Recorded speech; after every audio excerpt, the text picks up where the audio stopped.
Hello दोस्तों, good morning, Radhe Radhe, Shyam Shyam. स्वागत है आप सभी का एक बार फिर से हमारे चैनल नॉलेज कॉर्नर पे। पिछले जो है कुछ दिनों से हमारी वीडियोस नहीं आ पा रही थी। पॉलिटी और बिहार जी के जीएस की थोड़ी सी तबीयत ख़राब थी, इसके चलते जो है वीडियो रिकॉर्ड नहीं हो पा रही थी।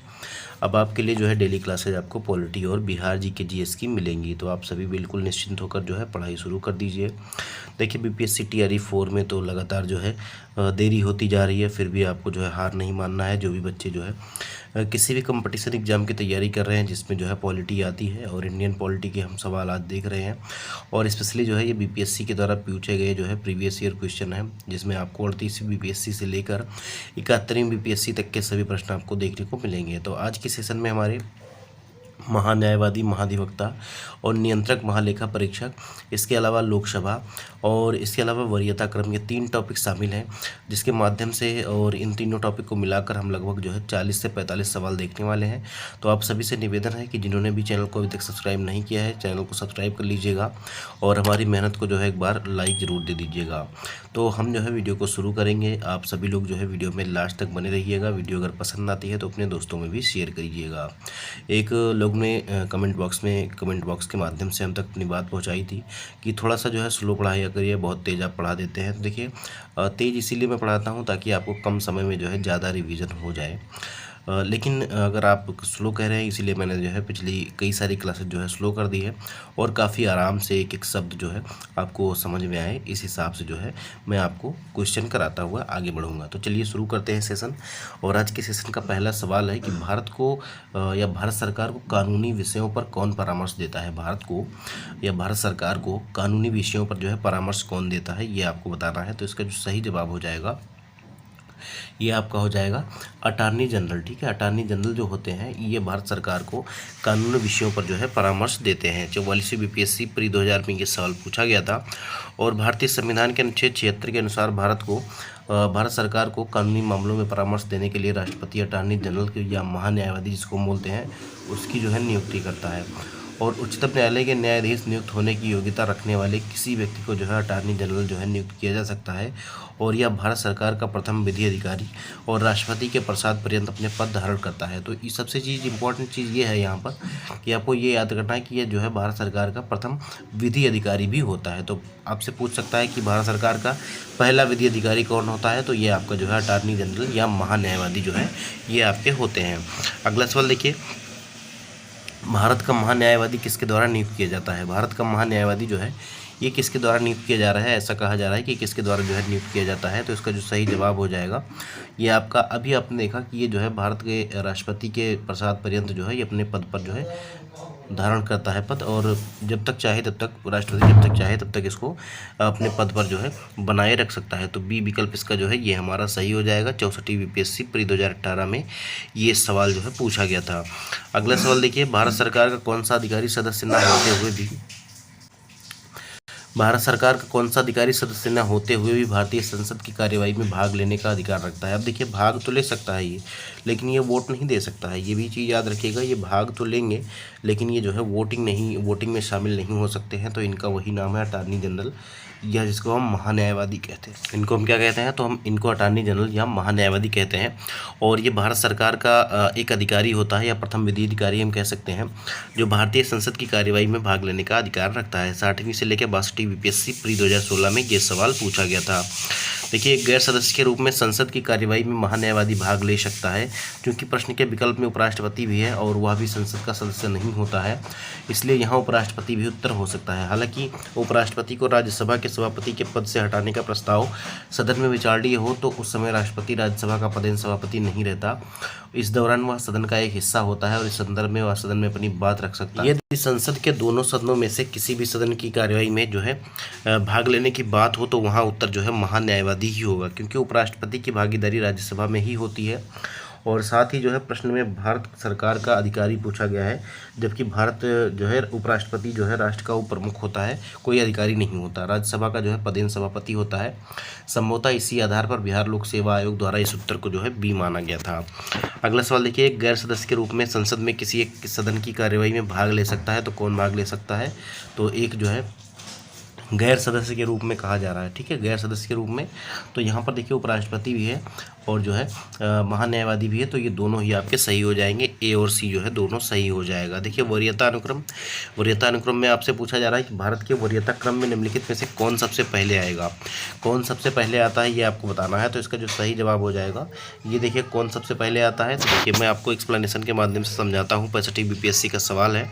देखिए वरीयता जो अनुक्रम है केंद्र और राज्य सरकारों के विभिन्न पदाधिकारियों के रैंक और आर्डर से संबंधित है और इस संबंध में वर्तमान अधिसूचना 26 जुलाई 1979 को जो है जारी की गई थी, जिसके अनुसार संघ लोक सेवा के अध्यक्ष, मुख्य निर्वाचन आयुक्त तथा भारत के नियंत्रक और महालेखा परीक्षक को वरीयता क्रम में एक समान जो है रखा गया है, जबकि उच्च न्यायालय के मुख्य न्यायाधीश को अपने न्यायिक क्षेत्र में 14वें तथा उसके बाहर 17वें क्रम पर रखा गया है। अतः विकल्प जो है ये हमारा सही हो जाएगा, क्योंकि यहाँ पर देखिए यूपीएससी का जो अध्यक्ष है और मुख्य चुनाव आयुक्त जो है और महालेखा परीक्षक जो है ये एक समान रैंक में आते हैं, तो इसीलिए यहाँ पर उपरोक्त में से एक से अधिक जो है जवाब सही हो जाएगा।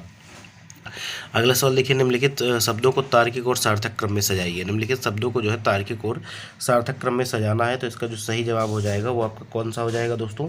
तो सबसे पहले देखिए राष्ट्रपति जहाँ पर पहले आ रहा है वही ऑप्शन सही कर दीजिए, और राष्ट्रपति देखिए एक ही विकल्प में आ रहा है सी विकल्प में, तो यहाँ पर सी विकल्प जो है ये हमारा सही हो जाएगा। कौन सा विकल्प, सी विकल्प जो है ये हमारा सही हो जाएगा। 68वीं बीपीएससी प्री 2023 में ये सवाल जो है पूछा गया था। भारतीय राजनीतिक प्रणाली में संविधान के अंतर्गत अधिकारियों को जो है वरीयता क्रम के अनुसार राष्ट्रपति को सर्वोच्च पद प्राप्त है, उसके बाद क्रमशः उपराष्ट्रपति, प्रधानमंत्री और अध्यक्ष जो लोकसभा के और सांसदों का जो है क्रम आता है। अगला सवाल देखिए संसद। पहला सवाल कहा जा रहा है कि लोकसभा के लिए जो है चुनाव में निर्वाचित होने के लिए किसी व्यक्ति की न्यूनतम आयु कितनी होनी चाहिए। अब न्यूनतम आयु कितनी होनी चाहिए, तो न्यूनतम आयु जो होनी चाहिए ये 25 वर्ष होनी चाहिए, और लोकसभा के लिए जो है 30 वर्ष होनी चाहिए। ये दोनों चीज़ें आप लोग याद रखिएगा। लोकसभा के लिए जो है 25 वर्ष और राज्यसभा के लिए 30 वर्ष दोनों की जो है न्यूनतम आयु होनी चाहिए, याद रखिएगा। अगला सवाल देखिए, लोकसभा का सदस्य चुने जाने के लिए एक व्यक्ति को किस आयु से कम का नहीं होना चाहिए। तो अभी आपको मैंने बताया कि ये जो है 25 वर्ष होना चाहिए, कम से कम जो है 25 वर्ष होना चाहिए। और यही चीज़ अगर राज्यसभा के लिए पूछ ली जाए तो वहाँ पर आपका 30 वर्ष हो जाएगा, तो वहाँ पर डी विकल्प सही हो जाएगा। 64वीं बीपीएससी में ये सवाल जो है पूछा गया था। देखिए अगला सवाल देखिए, कह रहा है संसद सदस्य बनने हेतु न्यूनतम उम्र क्या होती है। संसद का जो सदस्य बनने हेतु जो है न्यूनतम आयु क्या होती है। अब देखिए न्यूनतम तो 25 वर्ष ही होगी, क्योंकि लोकसभा की जो है 30 वर्ष होती है और लोकसभा की जो है 25 वर्ष होती है, राज्यसभा की 30 वर्ष होती है, तो लोकसभा भी संसद का ही हिस्सा है, तो इसीलिए 25 वर्ष हो जाएगी। सी विकल्प इसका जो है ये हमारा सही हो जाएगा। फिर से देखिए कह रहा है 17वीं बीपीएससी एग्जाम प्री 2024 में कि लोकसभा सदस्य, राज्यसभा सदस्य और राष्ट्रपति बनने के लिए जो है न्यूनतम आयु कितनी होनी चाहिए। तो लोकसभा का सदस्य बनने के लिए, राज्यसभा का सदस्य बनने के लिए तो मैंने कहा लोकसभा के लिए 25, राज्यसभा के लिए 30 और राष्ट्रपति के लिए जो है 35 वर्ष। तो ये आपका पहला ही सही हो जाएगा। 25, 30 और 35 जो है ये आपका सही जवाब हो जाएगा। देखिए संविधान के अनुच्छेद 58(1) ख के तहत राष्ट्रपति पद के लिए न्यूनतम आयु 35 वर्ष और अनुच्छेद 84 ख के तहत लोकसभा और राज्यसभा के सदस्य के लिए न्यूनतम आयु क्रमशः जो है ये 25 वर्ष और 30 वर्ष जो है होनी चाहिए। इस प्रकार जो है ये विकल्प हमारा सही हो जाएगा। देखिए लोकसभा में राज्यवार सीटों का आवंटन सन 1971 की जनगणना पर आधारित है और यह निर्धारण किस वर्ष तक जो है यथावत रहेगा। उसके बाद जो है फिर से परिसीमन किया जाएगा और सीटें जो है बढ़ेंगी, लेकिन ये अभी कब तक के लिए जो है रखा गया है ये, तो ये 2026 तक के लिए जो है यथावत रहेगा और इसके बाद जो है परिसीमन होगा और उसके बाद जो है सीटें फिर बढ़ाई जाएंगी। बी विकल्प जो है सही हो जाएगा। 47वीं बीपीएससी प्री 2005 में ये सवाल पूछा गया था। अभी भी दोस्तों जुकाम की वजह से बोलने में थोड़ा परेशानी हो रही है, तो जो भी आपको जो है प्रॉब्लम का सामना करना पड़ रहा है वो मैं समझ सकता हूँ। थोड़ा सुनने में जो है अच्छा नहीं लग रहा होगा और इसीलिए थोड़ा सा जो है माफ़ करिएगा। और क्योंकि बोलने में काफ़ी ज़्यादा दिक्कत हो रही है, मौसम चेंज की वजह से जुकाम खांसी जो है ये दोनों हो गए थे, तो इसीलिए जो है बोलने में काफ़ी ज़्यादा दिक्कत हो रही है। देखिए संविधान के 84वें संविधान संशोधन अधिनियम 2000 द्वारा अनुच्छेद 81(3) के परंतुक में संशोधन करके 2000 के स्थान पर लोकसभा में राज्यवार सीटों के आवंटन का निर्धारण जो है 2026 तक संशोधित किया गया था। तब तक लोकसभा में स्थान निर्धारण के लिए 1971 की जनगणना आधार होगी। अगला सवाल देखिए कह रहा है प्रत्येक राज्य में लोकसभा की सीटों का निर्धारण परिसीमन आयोग द्वारा किया जाता है और इस परिसीमन को किस वर्ष तक रोक दिया गया है। तो परिसीमन को किस वर्ष तक रोका गया है, तो अभी मैंने आपको बताया कि ये जो है 2026 तक रोका गया है। 1971 की जनगणना पर अभी आधारित है और ये 2026 तक जो है ऐसे ही रहेगा। इसके बाद जो है पुनः परिसीमन होगा और सीटें जो है बढ़ाई जाएंगी। 67वीं बीपीएससी प्री एग्जाम 2022 में ये सवाल पूछा गया था। देखिए वर्तमान लोकसभा में प्रत्येक राज्य के लिए स्थानों का आवंटन निर्धारित है, तो कौन सी जनगणना पर, तो ये 1971 की जनगणना पर आधारित है। इसका सी विकल्प जो है ये हमारा सही हो जाएगा। अगला सवाल देखिए, कह रहा है लोकसभा में आंग्ल भारतीय समुदाय से सदस्य मनोनीत करने की शक्ति किसके पास है, तो पहले ये राष्ट्रपति के पास थी, लेकिन अब इसको जो है ख़त्म कर दिया गया है, तो इसकी बात ही मत करिए, ठीक है। इसको जो है अब ख़त्म कर दिया गया है, याद रखिएगा। अब आपको ये बताना है कि ये कौन से संविधान संशोधन के तहत जो है इसको खत्म किया गया है, ये भी आप लोग कमेंट करके बताइएगा। देखिए प्रश्नकाल में अनुच्छेद 331 के अनुसार लोकसभा में आंग्ल भारतीय समुदाय से सदस्यों को मनोनीत करने की शक्ति जो है राष्ट्रपति के पास थी। अधिकतम 2 सदस्य जो है राष्ट्रपति नामित कर सकता था।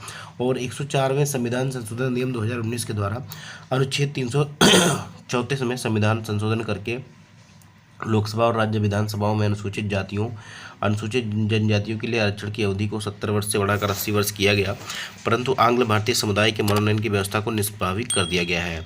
अगला सवाल देखिए, लोकसभा को उसके कार्यकाल की समाप्ति के पूर्व भी भंग किया जा सकता है। लोकसभा को उसके समाप्ति के जो है उसके कार्यकाल की समाप्ति के पूर्व भी जो है भंग किया जा सकता है। तो ये कौन कर सकता है, तो ये करेगा राष्ट्रपति, लेकिन मंत्रिपरिषद की सलाह पर, ठीक है। मंत्रिपरिषद की सलाह पर जो है ये राष्ट्रपति कर सकता है। सी विकल्प जो है ये हमारा सही हो जाएगा। 40वीं बीपीएससी प्री 1995 में ये सवाल पूछा गया था।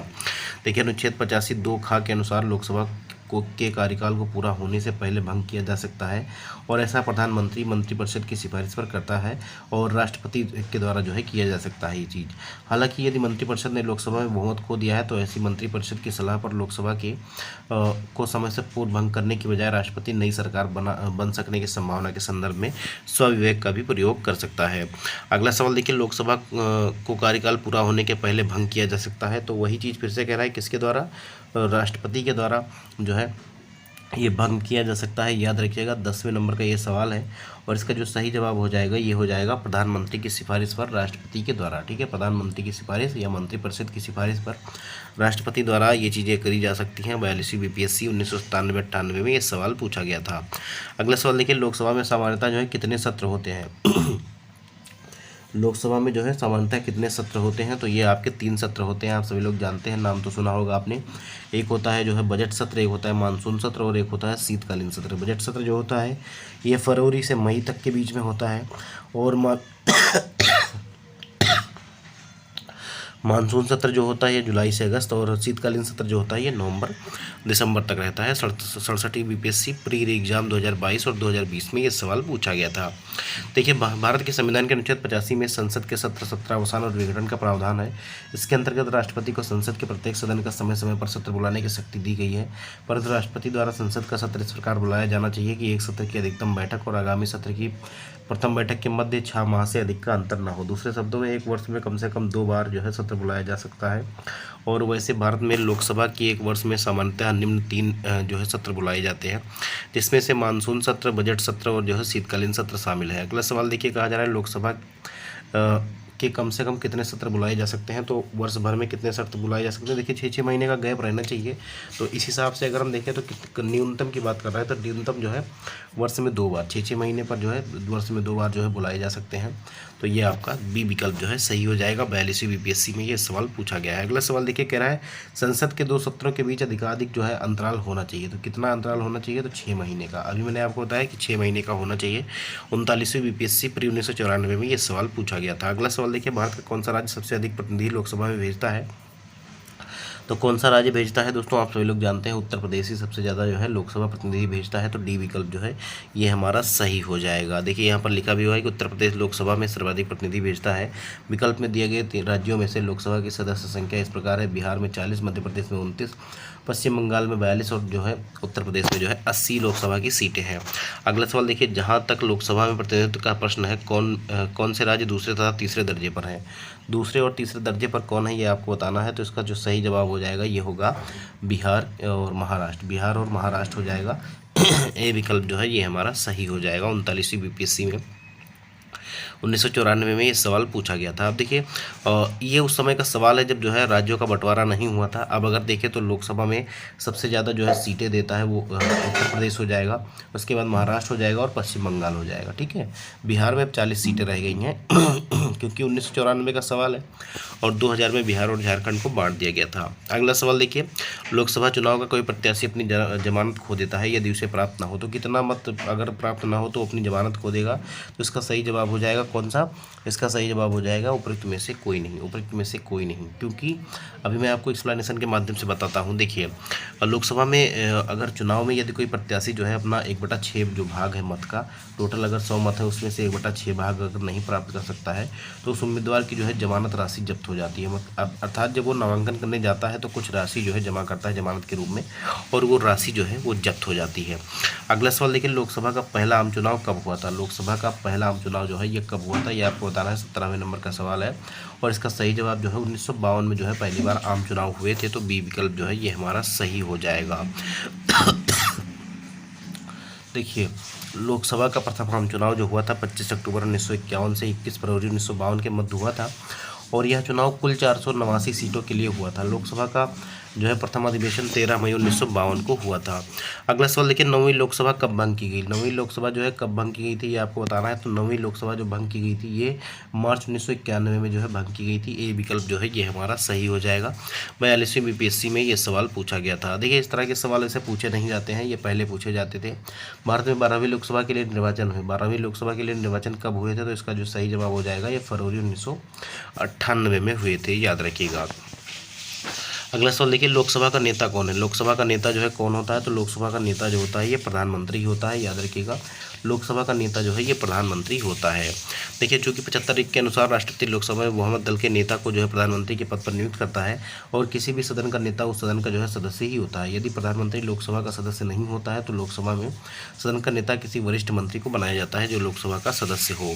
अगला सवाल देखिए, लोकसभा के स्पीकर का निर्वाचन होता है। लोकसभा के स्पीकर का निर्वाचन कैसे होता है? तो लोकसभा का स्पीकर जो होता है इसका निर्वाचन लोकसभा के सभी सदस्यों के द्वारा ही किया जाता है, याद रखिएगा। तो ये आपका सी विकल्प जो है ये हमारा सही हो जाएगा। 39वीं बीपीएससी में ये सवाल पूछा गया था 1994 में। देखिए लोकसभा के वर्तमान उपाध्यक्ष कौन है ये आपको बताना है। लोकसभा के वर्तमान उपाध्यक्ष कौन है? तो ये हम जो है छोड़ देते हैं और आपको होमवर्क दे रहा हूं मैं। लोकसभा के जो उपाध्यक्ष हैं इनका आपको नाम बताना है। अध्यक्ष कौन है? ओम बिरला है और उपाध्यक्ष कौन है ये आपको बताना है। देखिए धन विधेयक पेश किया जा सकता है। धन विधेयक जो है कहाँ पर पेश किया जा सकता है? तो अगर हम बात करें धन विधेयक तो ये केवल जो है लोकसभा में पेश किया जा सकता है, याद रखिएगा।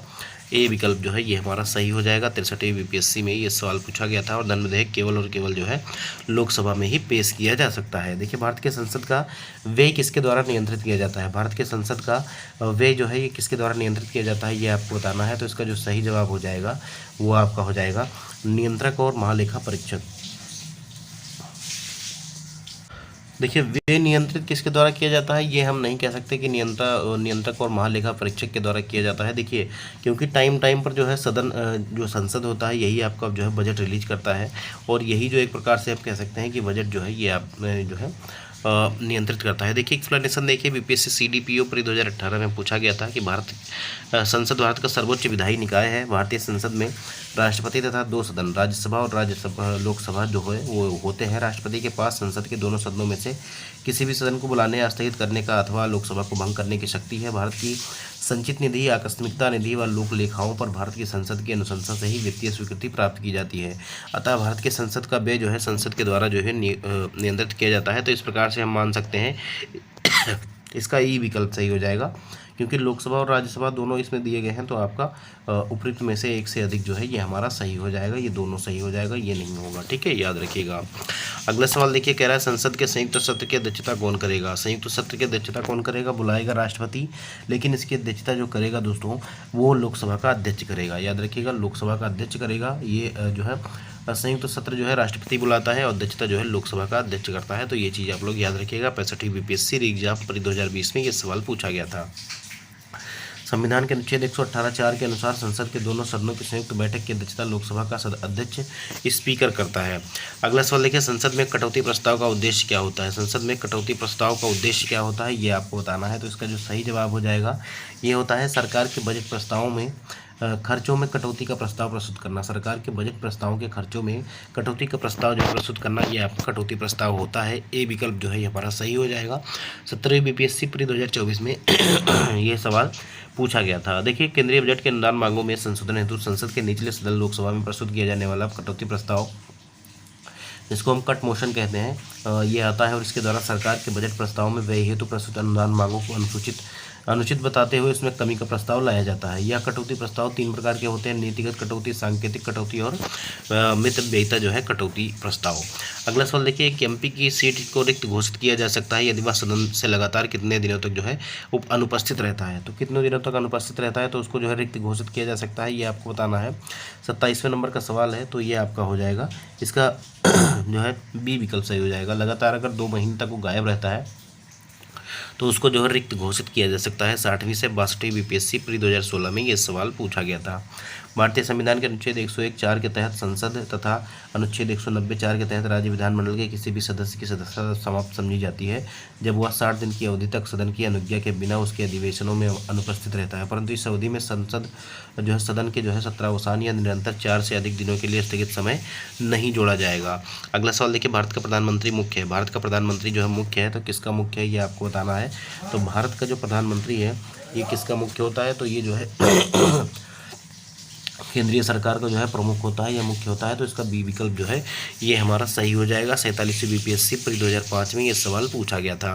देखिए, अनुच्छेद 74(1) के अनुसार राष्ट्रपति को सहायता और सलाह देने के लिए एक मंत्रिपरिषद होगी जिसका प्रधान जो है प्रधानमंत्री होगा। हमारा संविधान मंत्रिमंडलीय प्रणाली को मान्यता देता है। इस प्रकार भारत का प्रधानमंत्री केंद्रीय सरकार का प्रमुख होता है। प्रमुखता यह लोकसभा में बहुमत वाले दल का नेता होता है। अनुच्छेद 78(ग) के अनुसार वह प्रधानमंत्री का कर्तव्य है कि मंत्रिपरिषद के सभी विनिश्चयों को राष्ट्रपति को संसूचित करे और जो जानकारी राष्ट्रपति मांगे वह उसको दे। अगला सवाल देखिए, लोकसभा के अध्यक्ष को प्राप्त है। लोकसभा के अध्यक्ष को क्या प्राप्त है ये आपको बताना है। तो इसका जो सही जवाब हो जाएगा ये आपका हो जाएगा केवल समान मत होने की स्थिति में मतदान करने का अधिकार। अगर मान लीजिए कोई वोटिंग होती है और 50-50 दोनों बराबर हो जाते हैं वोट, तो ये जो है अपना वोट दे सकता है किसी भी को और रिजल्ट जो है वहाँ पर आ सकता है। तो इसके लिए जो है इनको अधिकार प्राप्त है। केवल समान मत होने की स्थिति में ही ये जो है अपने मत का जो है अधिकार यूज कर सकते हैं। 17वीं बीपीएससी री एग्जाम 2024 में ये सवाल पूछा गया था। देखिए, संविधान के अनुच्छेद 101 के अनुसार लोकसभा अध्यक्ष लोकसभा में किसी विषय पर मतदान में प्रथमता मत नहीं देगा, किंतु मत बराबर रहने की दशा में उसका निर्णायक मत होगा और वह उसका प्रयोग करेगा। इस प्रकार समान मत होने की स्थिति में लोकसभा के अध्यक्ष को मतदान का अधिकार प्राप्त है। इसके अतिरिक्त अनुच्छेद 96(1) के अनुसार जब अध्यक्ष को उसके पद से हटाने का संकल्प लोकसभा में विचाराधीन है तो वह उपस्थित रहने पर वह पीठासीन नहीं रहेगा। और अनुच्छेद 96(2) के अनुसार ऐसी स्थिति में वह ऐसे संकल्प पर या ऐसी कार्यवाहियों के दौरान किसी अन्य विषय पर प्रथमता ही मत देने का अधिकार होगा, किंतु मत बराबर होने की दशा में मत देने का हकदार वो नहीं होगा। इस आधार पर विकल्प सी भी सही हो सकता है, परंतु विकल्प ए जो है ये सबसे सटीक उत्तर होगा। अगला सवाल देखिए, संविधान का कौन सा अनुच्छेद किसी सांसद के लाभकारी पद पर रोक लगाता है। तो यह कौन सा अनुच्छेद होता है ये आपको बताना है। तो इसका जो सही जवाब हो जाएगा ये आपका अनुच्छेद 102(1) हो जाएगा। अनुच्छेद 102(1) ये हो जाएगा। तो ये डी विकल्प इसका सही हो जाएगा। 17वीं बीपीएससी का जो है ये सवाल है। देखिए, संविधान का अनुच्छेद 102(1) किसी सांसद के लाभकारी पद पर रोक लगाता है और इस अनुच्छेद के अनुसार कोई व्यक्ति की संसद के किसी सदस्य के चुने जाने और सदस्य होने के लिए निर्रहित रहेगा यदि वह भारत सरकार के किसी राज्य सरकार के अधीन ऐसे पद को छोड़कर जिसको धारण करने वाले व्यक्ति का निर्रहित न होना संसद ने विधि द्वारा घोषित किया हो कोई लाभ का पद जो है धारण करता है।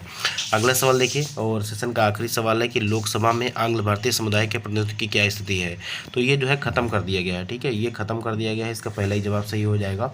104 में जो है संविधान संशोधन के द्वारा जो कि 2019 में हुआ था और इसके तहत जो है ये 2 सीटें जो है जिसको राष्ट्रपति मनोनीत करता था इसको जो है ख़त्म कर दिया गया है। तो आज का जो है सेशन यहीं तक रहेगा दोस्तों। 17वीं बीपीएससी में ये सवाल 2024 में पूछा गया था और इसका आपको होमवर्क में एक सवाल मैं आपको दे रहा हूँ, इसका सही जवाब आपको बताना है। राज्यसभा में जो है कितने सदस्य होते हैं। ठीक है, राज्यसभा में जो है टोटल सदस्य कितने होते हैं ये आप सभी के लिए होमवर्क है। आप लोग जो है कमेंट बॉक्स में इसका उत्तर जरूर दीजिएगा। मिलते हैं अगले वीडियो में, तब तक के लिए जय हिंद जय भारत। इस क्लास की पीडीएफ के लिए आप हमारे टेलीग्राम चैनल को ज्वाइन कर लीजिएगा, चैनल को सब्सक्राइब कर दीजिएगा और वीडियो को ज़्यादा से ज़्यादा शेयर करिएगा।